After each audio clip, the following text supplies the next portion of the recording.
வணக்கம். தமிழ் பேசும் மக்களின் உரிமை குரலான வீரகேசரியின் இரவு நேர பிரதான செய்திகள். வாசிப்பது எம்.சிகா ரவி மற்றும் அவினேஷ் ஜோன்சன். செய்தியாசிரியர் எம்.டி. லூசியஸ்.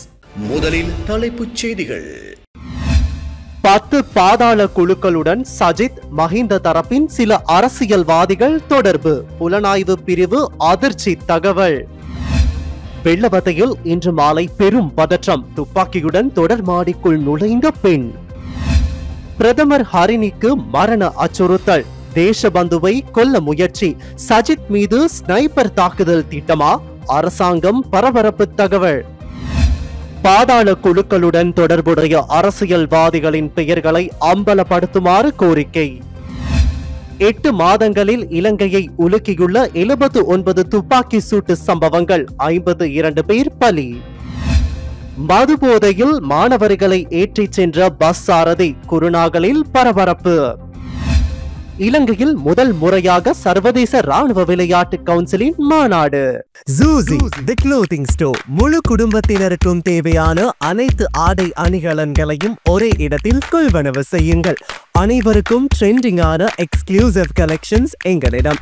கொட்டஹென, ஹேட்டன் மற்றும் வெள்ளவத்தை புதிய கிளையில். சந்தோஷமான தருணங்களை ஜூசியுடன் கொண்டாடுங்கள். உள்நாட்டு செய்திகள். ஸ்ரீலங்கா பொதுஜன பெரமுன, ஐக்கிய மக்கள் சக்தி மற்றும் ஐக்கிய தேசிய கட்சி ஆகிய அரசியல் கட்சிகளின் ஒரு சில உறுப்பினர்கள் மற்றும் ஒரு சில அரசியல்வாதிகள் பிரதான 10 பாதாள குழுக்களுடன் நேரடி தொடர்பு கொண்டுள்ளதாக புலனாய்வு தகவல்கள் கிடைத்துள்ளன என்று பொதுமக்கள் பாதுகாப்பு மற்றும் பாராளுமன்ற அலுவல்கள் அமைச்சர் ஆனந்த விஜயபால பரபரப்பு தகவலை வெளியிட்டுள்ளார். பாராளுமன்றத்தில் இன்று செவ்வாய்க்கிழமை நடைபெற்ற அமர்வின் போது பாதாள குழுக்களின் செயற்பாடு மற்றும் துப்பாக்கிச்சூட்டு சம்பவங்கள் தொடர்பில் எதிர்க்கட்சி தலைவர் சஜித் பிரேமதாச முன்வைத்த கேள்விகளுக்கு பதிலளிக்கையில் இதனை தெரிவித்த அவர், ஸ்ரீலங்கா பொதுஜன பெரமுன, සමගි ජන බලවේග සජ්ජාත පක්ෂයේ දේශපාලඥයන් වගේම හිටපු ඇමතිවරු, නියෝජ්‍ය ඇමතිවරු, පාර්ලිමේන්තු මන්ත්‍රීවරු, ප්‍රාදේශීය හිටපු සහ දැනට ඉන්න ප්‍රාදේශීය ප්‍රබල දේශපාලන චරිත ප්‍රබල සංවිධානාත්මක අපරාධ කණ්ඩායම් 10ක් සමග ඍජු සම්බන්ධතා පවත්වන බවට බුද්ධි තොරතුරු අනාවරණය කරලා තියෙනවා. பாதாள குழுக்களின் உள்ளக முரண்பாடுகளினால் தான் துப்பாக்கிச்சூட்டு சம்பவங்கள் பதிவாகின்றன. இதனால் உயிரிழப்புகளும் பதிவாகின்றன. பாதாள குழுக்களுக்கும் அரசியல்வாதிகளுக்கும் நேரடி தொடர்பு உள்ளது. முப்படைகளில் இருந்து இடைவிலகியவர்களில் ஒரு சிலர் பாதாள குழுக்களுடன் தொடர்பு கொண்டு கூலிப்படையினராக செயற்படுகிறார்கள். ஆகவே இவர்களை கைது செய்வதற்கு உரிய நடவடிக்கைகள் மேற்கொள்ளப்பட்டு இதுவரையில் 3000 பேர் கைது செய்யப்பட்டுள்ளனர். கடந்த காலங்களில் ராணுவ முகாம்களில் இருந்து பாதாள குழுக்களுக்கு துப்பாக்கி உட்பட ஆயுதங்கள் வழங்கப்பட்டுள்ளன. ஆயுதங்களை மீள பெறுவதற்கான நடவடிக்கைகளை மேற்கொண்டோம். இதற்கமைய இதுவரையான காலப்பகுதியில் 1278 ஆயுதங்கள் கைப்பற்றப்பட்டுள்ளன. ஏதேனும் பகுதியில் துப்பாக்கிச்சூட்டு சம்பவம் பதிவானால் துரிதகரமான நடவடிக்கைகள் எடுக்கப்படுகின்றன. 2 நாட்களுக்குள் துப்பாக்கிதாரி மற்றும் குறித்த சம்பவத்துக்கு உதவி ஒத்தாசை வழங்கியவர்கள் கைது செய்யப்பட்டுள்ளார்கள். இதற்கமைய இதுவரையான காலப்பகுதியில் மாத்திரம் 216 சந்தேக நபர்கள் கைது செய்யப்பட்டுள்ளனர். குற்றச் செயல்கள் இடம்பெறும் 52 போலீஸ் நிலையங்களுக்கு உட்பட்ட பிரிவுகள் அடையாளப்படுத்தப்பட்டுள்ளன. இந்த பகுதியில் விசேட அதிரடி படையின் 15 குழுக்கள் பாதுகாப்பு பணிகளுக்காக அமர்த்தப்பட்டுள்ளன. நாடளாவிய ரீதியில் சுற்றி வளைப்புகள் மற்றும் கண்காணிப்பு, நடமாடும் கண்காணிப்பு நடவடிக்கைகள் விரிவுபடுத்தப்பட்டுள்ளன. பாதாள குழுக்களின் செயற்பாடுகளுக்கு அரசியல் தலையீடு உள்ளது. ஐக்கிய தேசிய கட்சி, ஸ்ரீலங்கா பொதுஜன பெரமுன, ஐக்கிய மக்கள் சக்தி ஆகிய அரசியல் கட்சிகளின் ஒரு சில உறுப்பினர்கள் மற்றும் முன்னாள் பாராளுமன்ற உறுப்பினர்களில் ஒரு சிலர் பிரதான 10 பாதாள குழுக்களுடன் நேரடியாக தொடர்பு கொண்டுள்ளதாக புலனாய்வு தகவல்கள் கிடைக்கப்பெற்றுள்ளன. இவ்விடயம் குறித்து முறையான விசாரணைகள் மேற்கொள்ளப்பட்டுள்ளன. பாதுகாப்பு அமைச்சு மற்றும் பாதுகாப்பு அமைச்சுடன் தொடர்புடைய திணைக்களங்கள் மற்றும் நிறுவனங்கள் ஒவ்வொரு வாரமும் கூடி குற்றச் செயல்களை தடுப்பது தொடர்பில் ஆராய்ந்து நடவடிக்கைகளை அமுல்படுத்துகின்றன. பாதாள குழுக்களின் சட்டவிரோத செயற்பாடுகளை தடுப்பதற்கு உரிய நடவடிக்கைகள் எடுக்கப்பட்டுள்ளன. பாதாள குழுக்களின் உள்ளக முரண்பாடுகள் தேசிய பாதுகாப்புக்கும் ராஜ்யத்துக்கும் அச்சுறுத்தலாக அமையாது என்றார். කාලේ පුරාවට අපි බලයට පත් වුණාට පස්සේ ගිනියවි 1278ක් අත්අඩංගුවට අරන් තියෙනවා. මේ වගේ මෙහෙයුම් විශාල ප්‍රමාණයක් අපි දියත් කරලා තියෙනවා. கொழும்பு வெள்ளவத்தையில் அமைந்துள்ள சொகுசு அடுக்குமாடி குடியிருப்புக்குள் பெண் ஒருவர் துப்பாக்கி ஒன்றுடன் உள் நுழைந்தமையால் பெரும் பரபரப்பு ஏற்பட்டுள்ளது. இதனையடுத்து சம்பவ இடத்துக்கு விரைந்த போலீசார் T56 ரக துப்பாக்கியை மீட்டுள்ளதுடன் குறித்த பெண்ணையும் கைது செய்துள்ளனர். இதனால் குறித்த பகுதியில் பெரும் பதற்ற நிலை ஏற்பட்டதாக எமது செய்தியாளர் தெரிவித்தார். நாட்டில் தொடர் துப்பாக்கி சூட்டு சம்பவங்கள் பதிவாகி வரும் பின்னணியில் இந்த பெண் எதற்காக துப்பாக்கியை சொகுசு அடுக்குமாடி குடியிருப்புக்குள் கொண்டு சென்றார் என போலீசார் தீவிர விசாரணைகளை முன்னெடுத்துள்ளனர்.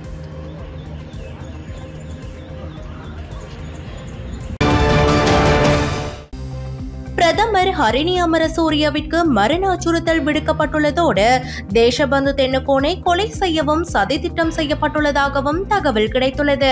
இது தொடர்பில் தீவிர விசாரணைகள் முன்னெடுக்கப்பட்டுள்ளது என பொதுமக்கள் பாதுகாப்பு மற்றும் பாராளுமன்ற விவகார அமைச்சர் ஆனந்த விஜயபால பாராளுமன்றத்தில் இன்று தெரிவித்துள்ளார். எதிர்க்கட்சி தலைவர் சஜித் பிரேமதாச பாராளுமன்றத்தில் கேட்ட கேள்விக்கு பதிலளிக்கும் வகையிலேயே அமைச்சர் இதனை தெரிவித்துள்ளார்.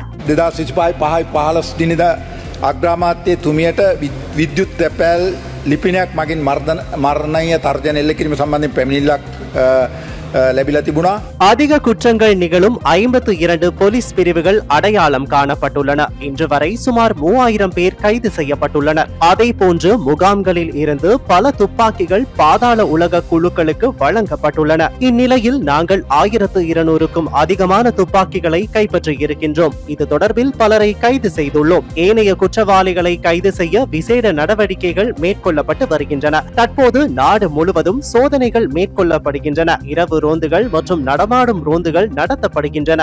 மேலும் முன்னாள் அமைச்சர்கள், பிரதி அமைச்சர்கள், பாராளுமன்ற உறுப்பினர்கள், ஐக்கிய தேசிய கட்சி, ஐக்கிய மக்கள் சக்தி மற்றும் ஸ்ரீலங்கா பொதுஜன பெரமுனவின் முன்னாள் மற்றும் தற்போதைய பிராந்திய அரசியல் பிரமுகர்கள் 10 ஒழுங்கமைக்கப்பட்ட குற்ற குழுக்களுடன் நேரடி தொடர்புகளை கொண்டுள்ளனர் என எமக்கு புலனாய்வு தகவல் கிடைத்துள்ளது. அதன்படி ஒழுங்கமைக்கப்படாத குற்றச் செயல்களை தடுக்கவும் அவற்றில் ஈடுபடுபவர்களை சட்டத்தின் முன் நிறுத்தவும் விசேட நடவடிக்கை பிரிவு ஒன்று நிறுவப்பட்டுள்ளது. மேலும் பிரதமர் ஹரிணி அமரசூரியவிற்கு மின்னஞ்சல் மூலம் மரண அச்சுறுத்தல் விடுக்கப்பட்டுள்ளமை குறித்து விசாரணைகள் ஆரம்பமாகியுள்ளன. ஜெர்மனி, நெதர்லாந்து ஐபி முகவரிகளை வைத்திருப்பவர்களே இந்த மின்னஞ்சல் மிரட்டலை விடுத்துள்ளனர். தேசபந்து தென்னக்கோனை கொலை செய்வதற்கான சதித்திட்டம் குறித்த விசாரணைகள் ஆரம்பமாகியுள்ளன.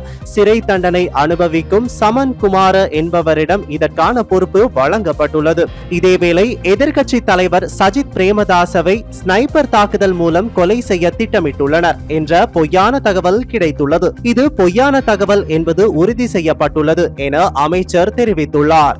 පොලිස්පති පුද්ගල සහකාර ජ්‍යෙෂ්ඨ පොලිස් අධිකාරී සීසී බමුණුආරච්චි මහතාගේ ජංගම දුරකථනයට උපාලි සමරකෝන් නමින් හඳුන්වන පුද්ගලයෙකු විසින් දැනට වැඩ තහනමට ලක් කර සිටින පොලිස්පති දේශපන්ති තෙන්නකෝන් මහතා ඝාතනය කිරීම සඳහා දුබායි රටේ සිට සැඟව සිටින කංජපානි ඉම්රාන් නැමැති සංවිධානස්ක අපරාධකරු විසින් බූස්ස බන්ධනාගාරය තුළ රඳවා සිටින රැඳවකු වන බී සමන් කුමාර නොහොත් IDH සුද්දා නැමැත්තාට ඝාතන කොත්තරාත්තුවක් ලබා දී ඇති බවට දුරකථන ඇමතුමක් සම්බන්ධයෙන් විමර්ශනය ආරම්භ කරා.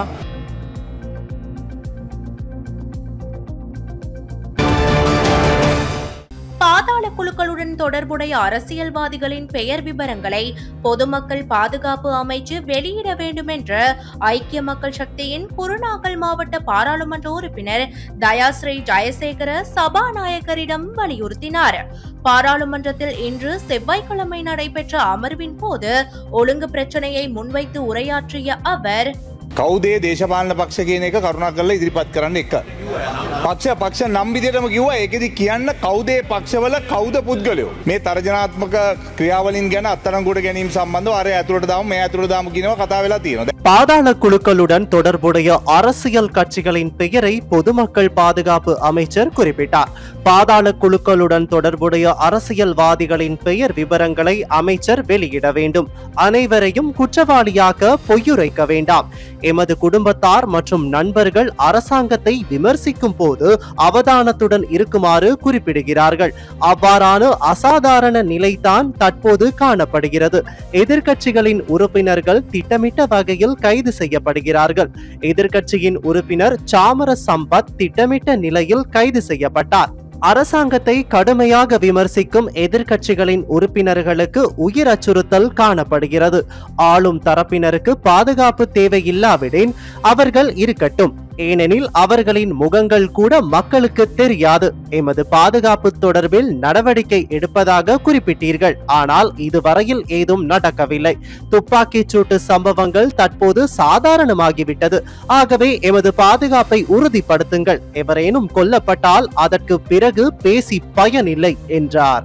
අපේ ගෙවල්වල ඉන්න අය අපේ සහෝදරයෝ අපේ ඉන්න පාක්ෂිකයෝ හැම කෙනාම කියනවා සර් බලන්න කතා කරන්න සර්ට වෙඩි දීලා දාන්න පුළුවන්. මොකද මේක ගරු කතානායකතුමා අද සිද්ධ වෙනවා හැමතැනකම මේ ක්‍රියාවලිය සිද්ධ වෙන කවුරුත් ආරක්ෂාවක් නැහැ. හැබැයි අපිට අද විශාල තර්ජනයක් ඇවිල්ලා තියෙනවා. ඒ නිසා මොකක් හරි ප්‍රශ්නයක් වෙලා එක්කෙනෙක් ඝාතනය වුණයින් පස්සේ මේක කියන්න තියන්න එපා. කරුණාකරලා මේ සම්බන්ධව නිවැරදි තීන්දුවක් ගන්න කියන එක විශේෂයෙන්ම ඔබතුමාගෙන් ඉල්ලනවා. கடந்த 8 மாதங்களில் 79 துப்பாக்கிச்சூட்டு சம்பவங்களும் 52 இறப்புகளும் பதிவாகியுள்ளன. இதனை கட்டுப்படுத்த அரசாங்கம் எடுத்திருக்கும் வேலை திட்டத்தின் முன்னேற்றம் என்ன என எதிர்க்கட்சி தலைவர் சஜித் பிரேமதாச சபையில் இன்று கேள்வி எழுப்பினார்.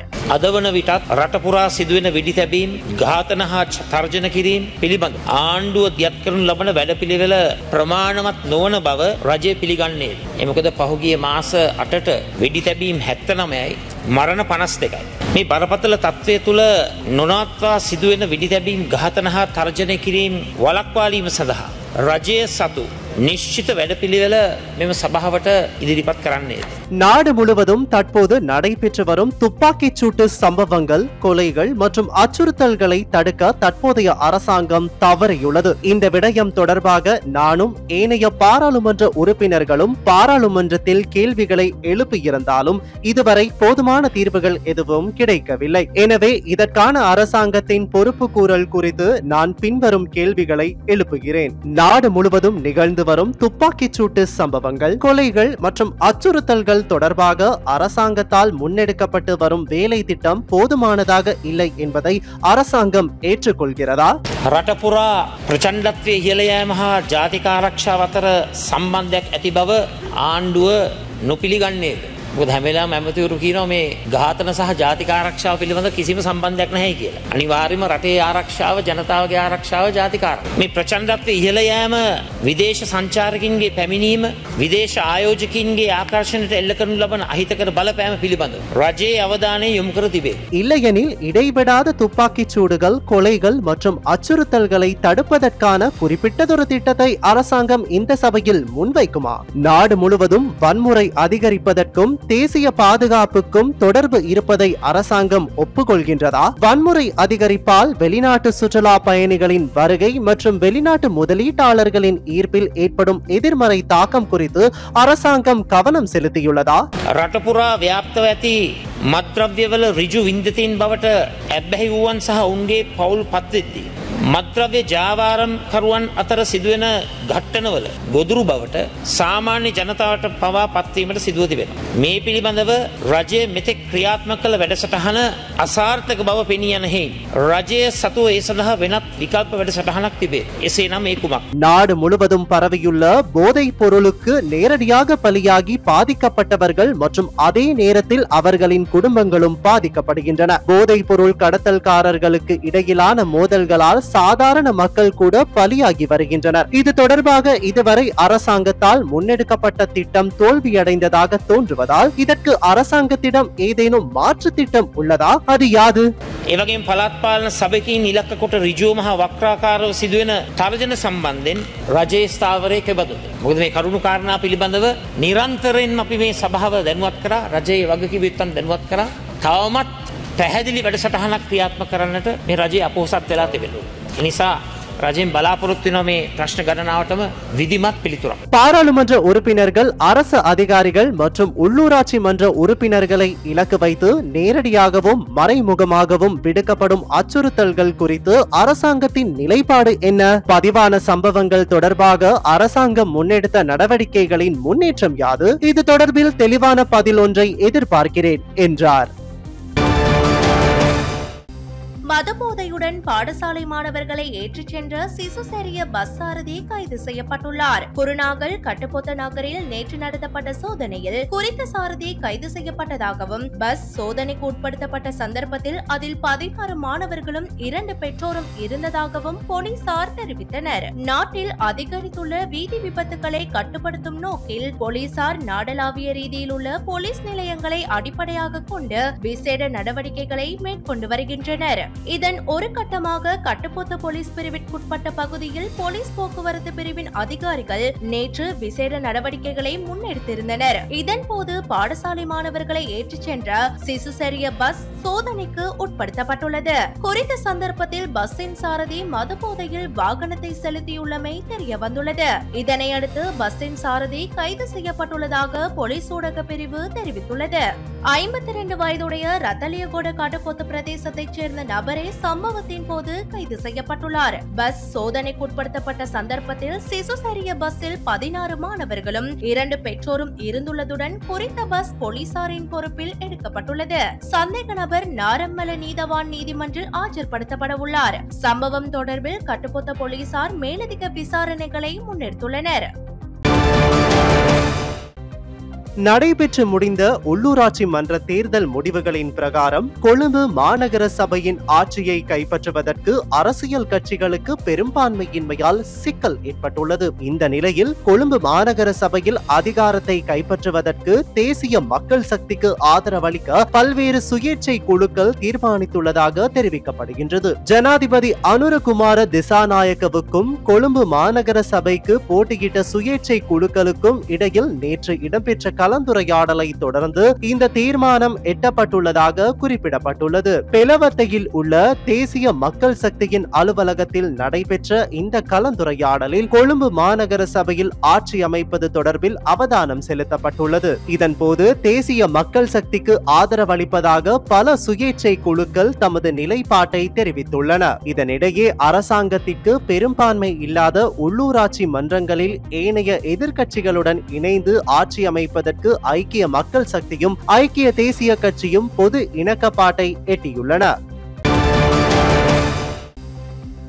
தெஹிவலை நெடிமால பகுதியில் நேற்று இடம்பெற்ற துப்பாக்கிச் சூட்டு சம்பவத்துடனும் கடந்த 5ஆம் திகதி கல்கிசையில் இடம்பெற்ற துப்பாக்கிச் சூட்டு சம்பவத்துடனும் படோவிட்ட அசங்க என்ற ஒழுங்கமைக்கப்பட்ட குற்றவாளி தொடர்பு பட்டிருப்பதாக போலீசார் தெரிவித்துள்ளனர். நேற்று மதியம் தெஹிவலை நெடிமால பகுதியில் மோட்டார் சைக்கிளில் வந்த அடையாளம் தெரியாத 2 நபர்கள் பொலித்தீன் கடை உரிமையாளர் ஒருவரின் மகனை இலக்கு வைத்து துப்பாக்கிச் சூடு நடத்தினார். குறித்த துப்பாக்கிச் சூட்டில் யாருக்கும் உயிராபத்து ஏற்படவில்லை. இந்நிலையில் சந்தேக நபர்கள் வந்த மோட்டார் சைக்கிள் பின்னர் மீகொட கலுவலதெனிய பகுதியில் உள்ள ஒரு நெல் வயலுக்கு அருகில் கைவிடப்பட்ட நிலையில் போலீசாரால் கண்டுபிடிக்கப்பட்டது. பொலித்தீன் கடையின் உரிமையாளரான பாக் காமினியின் மகனை குறிவைத்து துப்பாக்கிச்சூடு நடத்தப்பட்டதாக ஆரம்பகட்ட விசாரணைகளில் தெரிய வந்துள்ளது. மேலும் பொலித்தீன் கடை உரிமையாளர் திட்டமிட்ட குற்றவாளியான படோவிட்ட அசங்கவின் உறவினர் என்பதும் தெரிய வந்துள்ளது. இந்நிலையில் கல்கிசை கடற்கரை சாலையை சுத்தம் செய்து கொண்டிருந்த 19 வயது இளைஞரை துரத்தி சென்று சுட்டுக் கொன்ற துப்பாக்கிச்சூடு நடத்தியவரும் மோட்டார் சைக்கிள் ஓட்டுநரும் கல்கிசை பிரிவு குற்றப்புலனாய்வு பிரிவால் கைது செய்யப்பட்டுள்ளனர். கொலையில் தொடர்புடைய அனைத்து சந்தேக நபர்களும் தற்போது கைது செய்யப்பட்டுள்ளதாக தெரிவிக்கப்படுகிறது. துப்பாக்கிச்சூடு நடத்தியவர் மற்றும் மோட்டார் சைக்கிளை ஓட்டிச் சென்ற நபரை தவிர அவர்களுக்கு ஆதரவளித்த ஏனைய 2 பேரும் குறித்த குற்றச்செயலுடன் தொடர்புடையவர்களாக கருதப்படுகின்றனர். துப்பாக்கிச்சூடு நடத்தியவரிடம் இருந்து உள்ளூரில் தயாரிக்கப்பட்ட ஒரு கையெறி குண்டு, 15.9 மில்லிமீட்டர் தோட்டாக்கள் மற்றும் 2 மோட்டார் சைக்கிள் உரிம தகடுகள் ஆகியவையும் கண்டுபிடிக்கப்பட்டன. கொட்டாவ விகார மாவட்டத்தில் கைது செய்யப்பட்ட துப்பாக்கிச்சூடு நடத்தியவர் முன்னாள் விமானப்படை வீரர் என தெரிய வந்துள்ளது. மேலும் அவர் வந்த மோட்டார் சைக்கிள் கொட்டாவ மாம்புல்கொடவில் உள்ள ஒரு வீட்டின் பின்னால் பிரிக்கப்பட்டு புதைக்கப்பட்ட நிலையில் 2 போலி எண் தகடுகளுடன் கண்டெடுக்கப்பட்டது. இதற்கிடையில் குறித்த துப்பாக்கியை திருமணமான ஒரு தம்பதியினர் கொலைக்காக துப்பாக்கிதாரியிடம் கொடுத்ததாக தெரிவிக்கப்படுகிறது. கூறப்படுகிறது. துப்பாக்கிச் சூட்டுக்கு பிறகு அந்த துப்பாக்கியை தம்பதியினரிடம் திருப்பிக் கொடுத்ததாகவும் போலீசார் கூறியுள்ளனர். படோவிட்ட அசங்கவின் அறிவுறுத்தலின் பேரில் துப்பாக்கிச்சூடு நடத்தியவருக்கு அந்த தம்பதியினர் துப்பாக்கியை கொடுத்ததாக இப்போது தெரிய வந்துள்ளது. கைது செய்யப்பட்ட 28 வயதுடைய முன்னாள் விமானப்படை வீரர் என்றும் தெஹிவலை கடவத்த பகுதியில் ஒருவரை சுட்டுக் கொன்ற முந்தைய சம்பவத்தில் துப்பாக்கிச்சூடு நடத்தியவர் என்றும் போலீசார் கூறுகின்றனர்.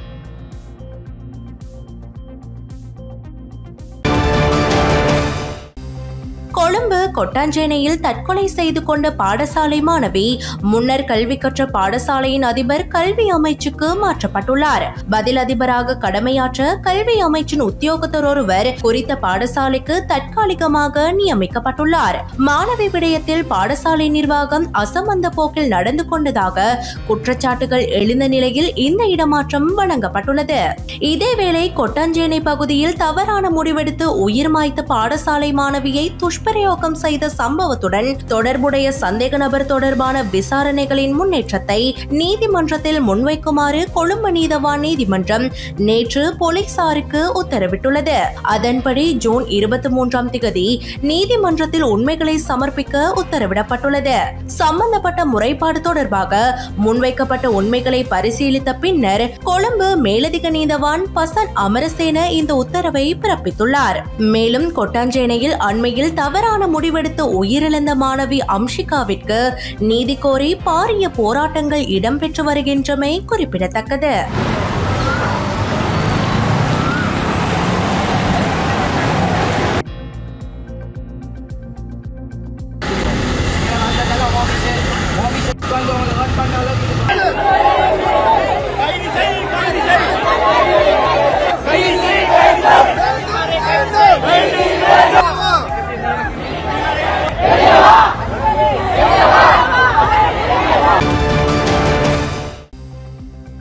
அண்மையில் கொட்டாஞ்சேனை பகுதியில் உயிரிழந்த பாடசாலை மாணவி தொடர்பான வழக்கின் சந்தேக நபரான பாடசாலை ஆசிரியர் மீதான விசாரணைகள் தற்போது இடம்பெற்று வருகின்றன.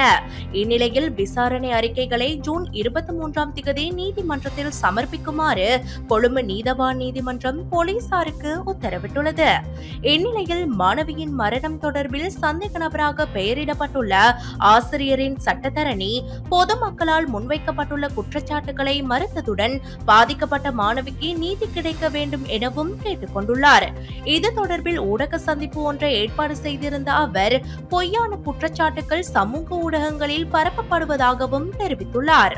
உங்களுக்கு இன்னும் தெளிவுபடுத்தி சொல்லலாம், யார் குற்றவாளிகள், இந்த பெண் பிள்ளையின் சாவுக்கு யார் காரணமானவர்கள் என்றதை நான் கூற முடியும்.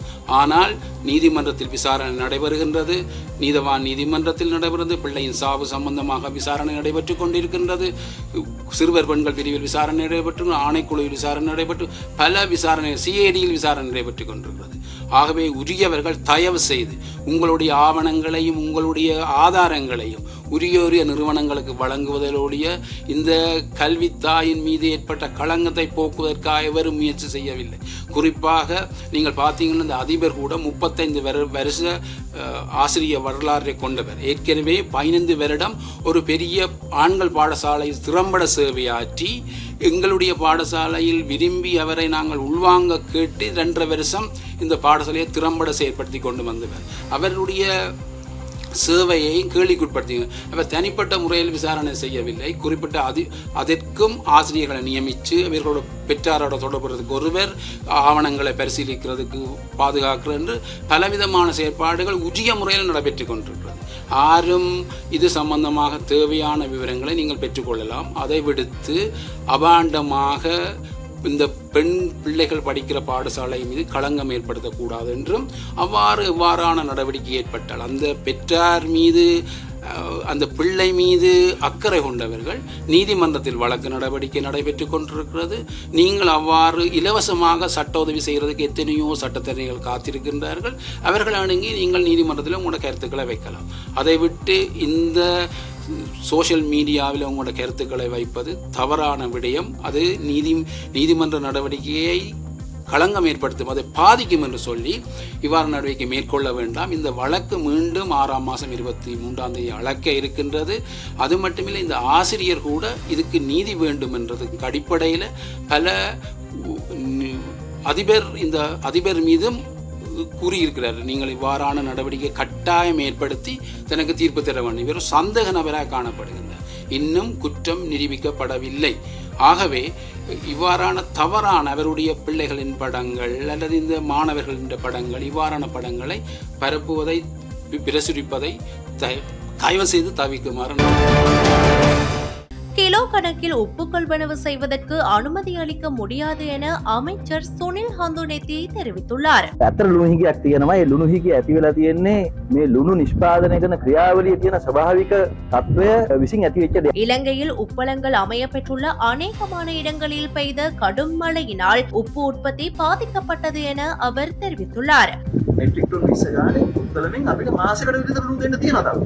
ඒ දින අතර වැස්ස කාලුද්දට වෙනස් වෙනකොට ඉතින් අපි ප්‍රාර්ථනා කරනවා අපිට තව ලුණු කඩන්නත් පුළුවන්. අපු ඉවත් කරලා පාලනය කරගන්න බැරි තරම් වහිනවනම් මොකද කරන්නේ? எதிர்பார்க்கப்பட்ட அளவில் உப்பு உற்பத்தி செய்ய முடியாத காரணத்தினால் நாட்டில் உப்புக்கு தட்டுப்பாடு ஏற்பட்டதாக தெரிவித்துள்ளார். காலநிலையை கட்டுப்படுத்துவதற்கு அரசியல்வாதிகளுக்கோ அல்லது அதிகாரிகளுக்கோ முடியாது என அவர் சுட்டிக்காட்டியுள்ளார். இதனால் உப்பினை இறக்குமதி செய்ய அரசாங்கத்திற்கு நேரிட்டுள்ளது என அவர் தெரிவித்துள்ளார். எனினும் 1 கிலோகிராம் கொள்வனவு செய்யும் மக்கள் 10-15 கிலோகிராம் எடையுடைய உப்பினை கொள்வனவு செய்து களஞ்சியப்படுத்தி வைத்துக் கொள்ள அனுமதிக்க முடியாது என அவர் சுட்டிக்காட்டியுள்ளார். உப்பு விநியோகத்தை கட்டுப்பாட்டுடன் மேற்கொள்ள வேண்டும் என அமைச்சர் சுனில் ஹந்துனெத்தி குறிப்பிட்டுள்ளார். එතකොට මෙතනින් පටන් ගත්තම මේ ක්‍රියාවලිය ලුණු අර දින 45 පටන් ගන්න දැනට එනකම් එන්න කොච්චර කාලයක් යනවද?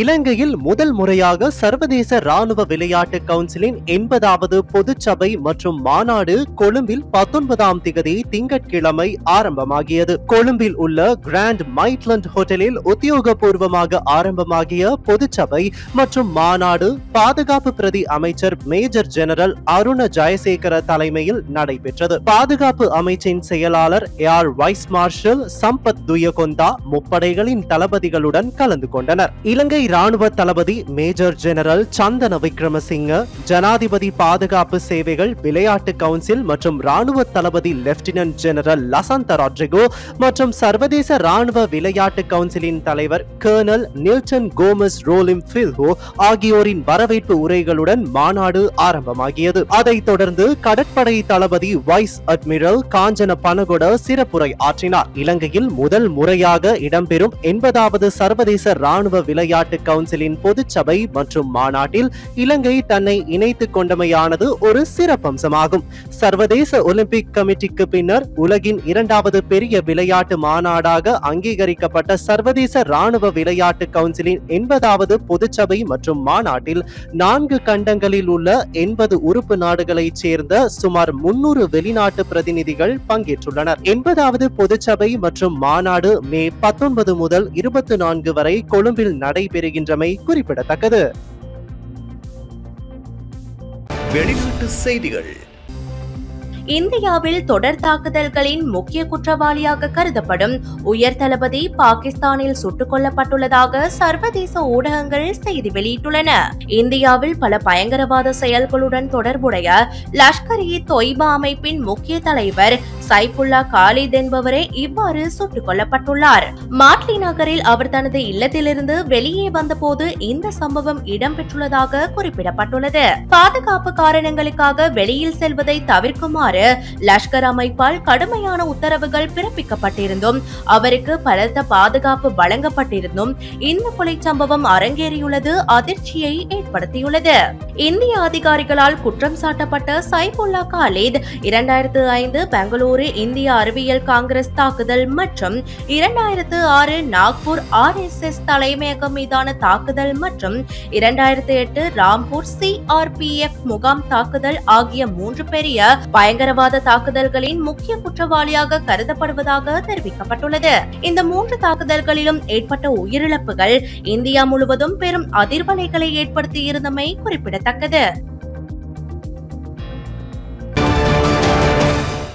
காசா முழுவதையும் கட்டுக்குள் கொண்டு வருவோம் என இஸ்ரேல் பிரதமர் பெஞ்சமின் நெதன்யாகு தெரிவித்துள்ளதாக சர்வதேச ஊடகங்கள் செய்தி வெளியிட்டுள்ளன. 2023 ஆண்டு முதல் பாலஸ்தீனம் மீது இஸ்ரேல் போரை தீவிரப்படுத்தி வருகின்ற நிலையில் இதுவரை இஸ்ரேலின் தாக்குதலில் 60,000 பேர் கொல்லப்பட்டுள்ளனர். கடந்த 3 நாட்களில் காசாவில் சுமார் 500க்கும் மேற்பட்டோர் இஸ்ரேலின் தாக்குதலில் உயிரிழந்துள்ளதாக தகவல்கள் தெரிவிக்கின்றன. இந்த நிலையில் நேற்று திடீரென பாலஸ்தீனத்தில் பாதிக்கப்பட்ட மக்களுக்கு உணவு கொண்டு செல்லும் வாகனங்களை இஸ்ரேல் அனுமதித்தது. இருப்பினும் காசா பகுதி முழுவதையும் கட்டுப்பாட்டுக்குள் கொண்டு வர உள்ளதாக இஸ்ரேல் பிரதமர் நெதன்யாகு தெரிவித்துள்ளார். இது தொடர்பில் கருத்து வெளியிட்டுள்ள அவர், ஹமாசுடன் சண்டை தீவிரமாக இருக்கிறது. நாங்கள் முன்னேறி வருகிறோம். விரைவில் காசா முழுவதையும் கட்டுக்குள் கொண்டு வருவோம். இதில் நாங்கள் விட்டுக் கொடுக்க மாட்டோம். எங்கள் வெற்றியை தடுக்க முடியாத வகையில் நாங்கள் செயல்படுவோம் என தெரிவித்துள்ளார். இது குறித்த காணொலி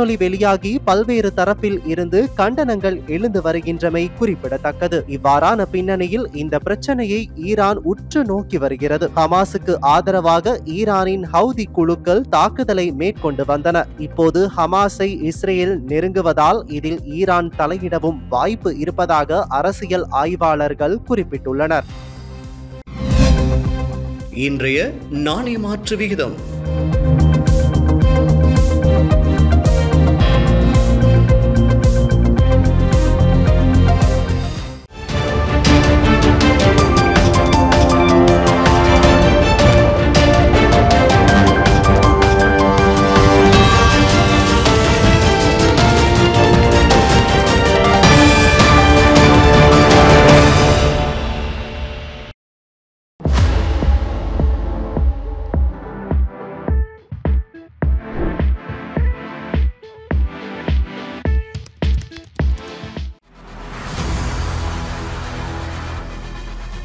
இலங்கையின் முதல் நிலை முதற்கர செய்தி வழங்குனர் வீரகேசரியின் குறுந்தகவல் செய்திகளை உடனுக்குடன் தமிழில் பெற்றுக்கொள்ள டயலாக் வலையமைப்பிலிருந்து REG இடைவெளி வீக்கி என்று பதிவிட்டு 87 960 என்ற எண்ணுக்கு குறுஞ்செய்தி ஒன்றை அனுப்புங்கள்.